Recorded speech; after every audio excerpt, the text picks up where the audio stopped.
ये बाइक आपको फ्रंट से SP 125 लग रही होगी, लेकिन है ये न्यू SP 160 2025 मॉडल और ये आप OBD2B वाला मॉडल देख रहे हैं। अब इस बाइक में लगभग 3 से 4 नई अपडेट हुई हैं और कुछ नए फीचर्स ऐड किए गए हैं, तो उनके बारे में आपको इस वीडियो में पूरा डिटेल से बताने वाला हूँ। बस वीडियो के साथ आप बने रहें। वीडियो पसंद आती है तो प्लीज़ इस वीडियो को आप लाइक करें और आप हमारे चैनल को जैसे इन बच्चों ने सब्सक्राइब किया है वैसे ही सब्सक्राइब जरूर करें। और हाँ, ये सभी बाइकें उपलब्ध हैं सरदार होंडा, अयोध्या, उत्तर प्रदेश में। तो सबसे पहले शुरुआत करते हैं इसके मॉडल और डिज़ाइन से। तो देखो, जो आपने SP 125 देखी थी उसका ये बड़ा रूप है। अगर मैं आपको कम शब्दों में बताऊं तो जो आपने यूनिकॉर्न 160 देखी है और SP 125 देखी है, उन दोनों का ये जैसे ब्लेंड है, एक कॉम्बिनेशन बनाया गया है जिसमें आपको बहुत सारी चीज़ें मिले। लेकिन सीधा डिटेल से बात करते हैं तो देखो, पहली अपडेट की बात करेंगे और मॉडल और डिज़ाइन की बात करेंगे। आप यहाँ पर फ्रंट में देखेंगे तो इसमें नई LED लाइट मिल रही है जो आपको SP 125 में मिलती है, वही DRL आपको यहाँ पर मिल रहे हैं, LED लाइट आपको मिल रही हैं। तो ये तो सेम है, लेकिन आप ये ज़रूर समझें कि ये जो वाइजर है ना भाई, ये डिफरेंट है, SP 125 वाला नहीं है, और साथ में विंड स्क्रीन भी अलग है। तो ये चीज़ इसमें नई अपडेट और यही डिफरेंस है। अगर आप साइड से देखते हैं ना तो देखो, इसका डिज़ाइन थोड़ा सा स्पोर्टी और एक डेली यूज करने के लिए बनाया गया, जिसमें आप देखेंगे सिंगल सीट है। यहाँ पर आप देखोगे तो इसमें नया ये 160 का लोगो बड़ा सा दिया हुआ है। नए ग्राफिक्स मुझे लग रहा है कि थोड़े से यहाँ, बाकी यहाँ के ग्राफिक्स तो नहीं चेंज किए गए हैं। मस्कुलर पेट्रोल टैंक है और यहाँ पर आप देखेंगे होंडा का 3D लोगो मिल जाता है। बड़ा सा साइलेंसर मिलता है जिस पर क्रोम की प्लेट आपको मिल रही है। लेकिन एक बार रियर प्रोफाइल आपको दिखाते हैं। यहाँ पर आप देखो भाई, इसमें ये ब्रेक लाइट ऑन कर रहा हूँ M शेप में, ऐसा नहीं कि H नहीं लग रहा है, वैसे देखने में आपको लग सकता है, लेकिन ये M शेप में बनाई गई है। और अच्छी बात यह है कि हजार्ड इंडिकेटर को इसमें ऐड कर दिया गया है, जिससे क्या है कि आप मॉडिफिकेशन नहीं करवाना पड़ेगा, ये ज़बरदस्त लगेगा।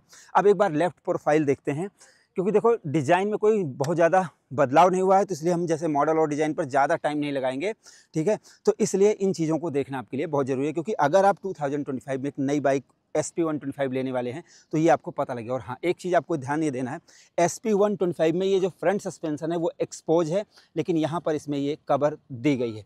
अब बात करते हैं कि इसमें अपडेट कितनी हुई है। तो पहली अपडेट मैंने आपको दिखा दी कि इसमें LED लाइट अब आ चुकी है। दूसरी अपडेट की बात करेंगे तो भाई आ जाओ, इसके मीटर को दिखाते हैं कि इसके मीटर में अपडेट हुई है। लेकिन उससे पहले मैं आपको फ्रंट इसकी की दिखा देता हूँ। ये है की, और आप इसी समय कैप भी देख लो कि कौन सा कैप लगा हुआ है। इसमें गैस बन रही है भाई, तो इसको बंद करते हैं, ठीक है। अब चाबी आपने देख ली। अब यहाँ पर आप देखो, इसमें नई एक किल स्विच जोड़ी गई है। नहीं, मतलब किल स्विच तो आती थी, ये नई हजार्ड इंडिकेटर का ये बटन जोड़ी गई है। ये सेल्फ की बटन है, डबल वायर की ये है, सिंगल पीस में हैंडल बार है। यहाँ पर देखो, जो SP में आपको स्विच मिलती है एग्जैक्टली सेम वही मिल रही है। ये आपको बैक स्पेस, ये इंटर अप एंड डाउन की बटन मिलती है, इंडिकेटर और हॉर्न की, और यहाँ पर आपको पास की बटन मिलती है। आप पूछोगे चार्जिंग कहाँ है, तो ये देखो भाई, यहाँ पर है, इसमें चार्जिंग यहाँ पर दिया गया है, टाइप C चार्जिंग है, यहाँ पर आपको मिल जाती है। अब इसको करते हैं स्विच ऑन, और स्विच ऑन में आप देखेंगे एनिमेशन कैसा आ रहा है, होंडा का एनिमेशन आ रहा है। और यहाँ पर देखो, जैसे न्यूट्रल का इंडिकेटर का, साइड स्टैंड का इंडिकेटर का, ABS का, चेक इंजन लाइट अभी आई थी, अभी बंद हुई, ठीक है। ये देखो चेक इंजन लाइट, तो ये चीज़ें आपको यहाँ पर मिल रही हैं। अब यहाँ पर देखोगे तो देखो, यहाँ पर फ्यूल का है, यहाँ पर ये RPM का है, यहाँ पर इको का है, और यहाँ पर आपको बहुत सारे ऑप्शन मिलेंगे। यहाँ पर आपको टाइम, यहाँ पर आपको ट्रिप मीटर, यहाँ पर आपको गियर पोजीशन इंडिकेटर, और यहाँ पर आपको ये स्पीड बताएगी ये बाइक। अब इसको सेलेक्ट करने के लिए जैसे यहाँ पर देखो ये बटन है, यहाँ से मैं इंटर की बटन दबाता हूँ और यहाँ पर देखो ये 3 ऑप्शन बन गए हैं। यहाँ पर 3 ऑप्शन है। तो पहला फ्यूल का, अगर आप इसको ओके करेंगे तो फ्यूल और रेंज बताएगी, रियल टाइम माइलेज आपको बता सकती है। दूसरे में देखेंगे तो यहाँ पर आपको ये ABS ट्रिप मीटर को रीसेट कर सकते हैं, और यहाँ पर आप देखेंगे तो ये सेटिंग इसमें बनाएगी। अब सेटिंग में अगर हम इंटर करते हैं तो सेटिंग में फंक्शन है, फंक्शन में इंटर करते हैं तो trip, auto reset, eco indicator, और यहाँ पर देखो डिस्प्ले में आप जाएंगे तो display type, brightness, theme, favourite information. आपने हॉर्नेट में देखा था कि उसमें सर्विस का था, इसमें नहीं है। फेवरेट इन्फॉर्मेशन में आप क्लिक करेंगे, इतनी सारी चीज़ें हैं। यहाँ पर अगर आप थीम में जाएंगे तो थीम में लाइट, डार्क, ऑटो, और यहाँ पर ब्राइटनेस में जाएंगे तो आप ऑटो और मैनुअल कंट्रोल कर सकते हैं। ब्राइटनेस को डिस्प्ले टाइप में आप जाएंगे तो बार और सिंपल, इतनी चीज़ें आपको इसमें मिल रही हैं यहाँ पर। अब इसको अगर हम बैक करते हैं तो जनरल में आप जाते हैं तो जनरल में date and time, unit, restore, default, Bluetooth pairing, reset, इतनी चीज़ें आपको मिल रही हैं। अब इसको अगर बैक करते हैं तो सर्विस, नहीं सर्विस इसमें भी है भाई, मेंटेनेंस, ठीक है, periodic maintenance, oil change, warning information, battery voltage, ये देखो इतनी चीज़ें आपको इसमें मिल रही हैं। तो बैटरी वोल्टेज जो है, मैं इसको बंद कर देता हूँ, देखो 12.3 हो गई है, तो जब यूज करोगे तो उतना रहेगा, ठीक है। अब इतनी चीज़ें, मतलब जो हॉर्नेट में मिल रहा है लगभग सारी चीज़ें मिल रही है। उसमें आपको ट्रैक्शन कंट्रोल का मिल रहा था, इसमें आपको ट्रैक्शन कंट्रोल का नहीं मिल रहा है, लेकिन लगभग उतनी ही सारी चीज़ें आपको इसमें मिल रही हैं। अब इसको एक बार बैक करते हैं और एक बार ऊपर करते हैं। यहाँ पर आप देखें ट्रिप 1 ट्रिप 2। अब अगर आप ट्रिप 1 में जाएंगे तो इसको रीसेट कर सकते हैं और इसमें एक बार बैक जाएंगे, फिर यहाँ पर जाएंगे, इसमें फ्यूल और यहाँ पर रेंज। अब ये रेंज कितना दिखाएगी ये आप देख सकते हैं।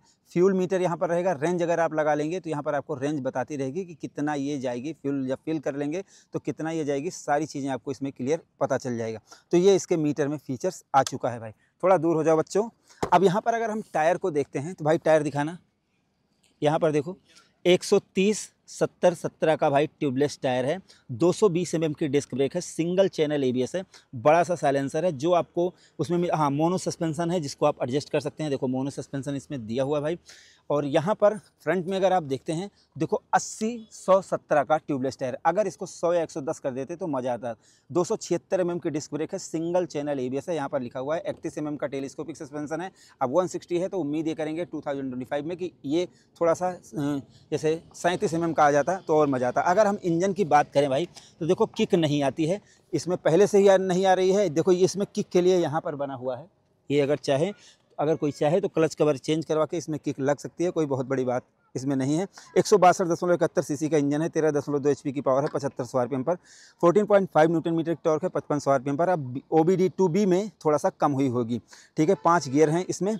और एक बार दिखाते हैं साइलेंसर, यहाँ पर देखो भाई, ये देखो ये एक सेंसर है जो पहले आता था और दूसरा सेंसर यहाँ पर इन्होंने लगा दिया है। तो इससे ये OBD2B वाला मॉडल मैं आपको दिखा रहा हूँ। इसका ग्राउंड क्लियरेंस है 177 mm और 12 लीटर का पेट्रोल टैंक है और 796 mm सीट हाइट है। मैं बैठ के दिखाता हूँ। 139 किलोग्राम इस बाइक का मात्र वजन है।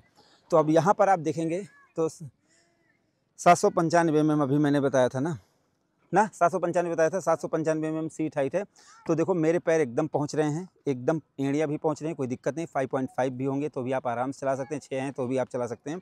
तो यहाँ पर देखा जाए सीट हाइट में तो कोई आपको प्रॉब्लम लगेगी नहीं, ठीक है। ये सारी चीज़ें एकदम बढ़िया है इसमें दी गई हैं। एक बार इसका साउंड आपको सुनाते हैं।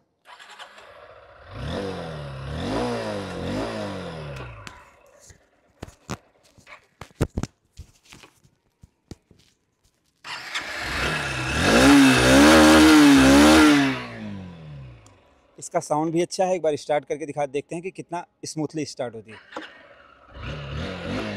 तो भाई स्टार्टिंग भी सही है। इसकी एक टेस्ट राइड की प्रॉपर वीडियो आएगी, आप उसको देखना। फिलहाल अगर हम प्राइस की बात करें तो देखो इसकी ऑन रोड प्राइस है 1,55,000 कुछ रुपए। ये सरदार होंडा अयोध्या उत्तर प्रदेश में उपलब्ध है, आप वहाँ पर इस बाइक को खरीद सकते हैं। मात्र 1,55,000 ऑन रोड प्राइस की मैं बात कर रहा हूँ, जिसमें मैंने वारंटी और एसेसरीज को नहीं जोड़ा है।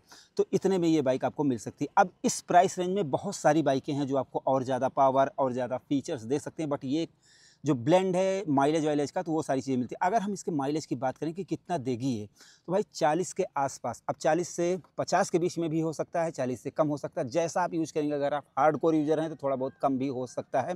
फिलहाल 40 के आसपास आप माइलेज प्लस और माइनस इसमें मान सकते हैं कि इतने की माइलेज मिल सकती है। अब ये बाइक आपको कैसी लग रही है, आप लोग अपनी राय ज़रूर दें। और अगर इसकी और कोई वीडियो आप चाहते हैं तो वो आप ज़रूर बताना। फिलहाल वीडियो हमारी देखने के लिए, हमारे इस चैनल पर आने के लिए आपका दिल से धन्यवाद। आपका दिन शुभ रहे। धन्यवाद।